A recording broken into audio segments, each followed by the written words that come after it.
Wciąganie koksu. Czyczkowy, 5 kwietnia 2013 rok. Uzależnienie. Nabyta silna potrzeba wykonywania jakiejś czynności lub zażywania jakiejś substancji. Termin uzależnienie jest stosowany głównie do osób, które nadużywają narkotyków, leków, alkoholu czy papierosów, ale może odnosić się także do wielu innych zachowań, takich jak masturbacja i pornografia, internet i gry komputerowe, nadmierna dbałość o tężyznę fizyczną, hazard, seks, praca, kupowanie, jedzenie, słodycze, telewizja. To tyle, jeśli chodzi o teorię. Wiem, że poruszyłem drażliwy temat i że każdy z Was, każdy bez wyjątku z jakimś uzależnieniem się w życiu zmaga lub będzie się zmagać.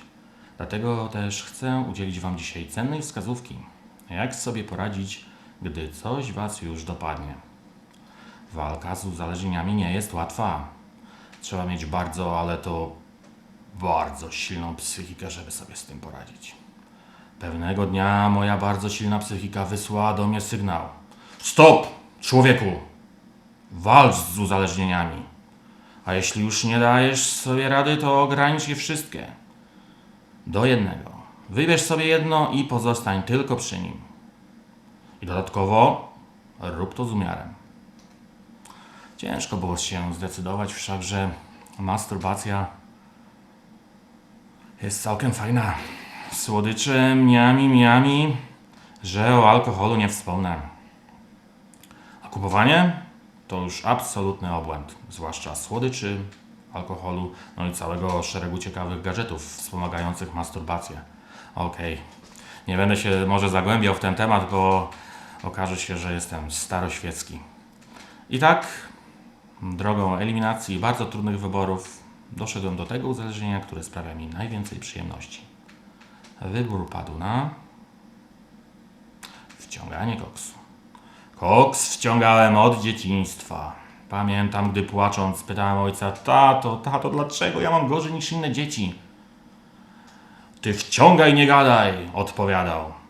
Kto by pomyślał, że po tak ciężkim początku przygody z wciąganiem teraz to właśnie uzależnienie sprawi mi najwięcej satysfakcji.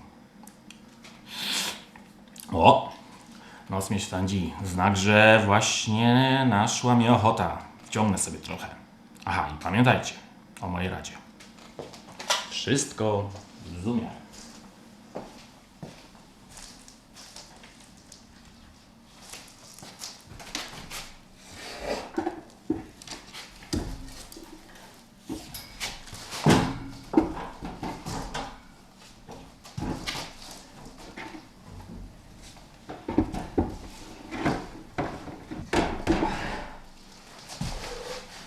Wiaderko na dzisiaj wystarczy.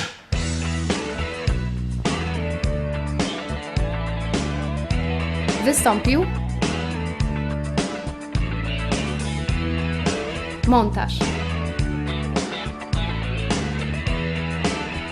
scenariusz, reżyseria. Czytała Katarzyna Turzyńska.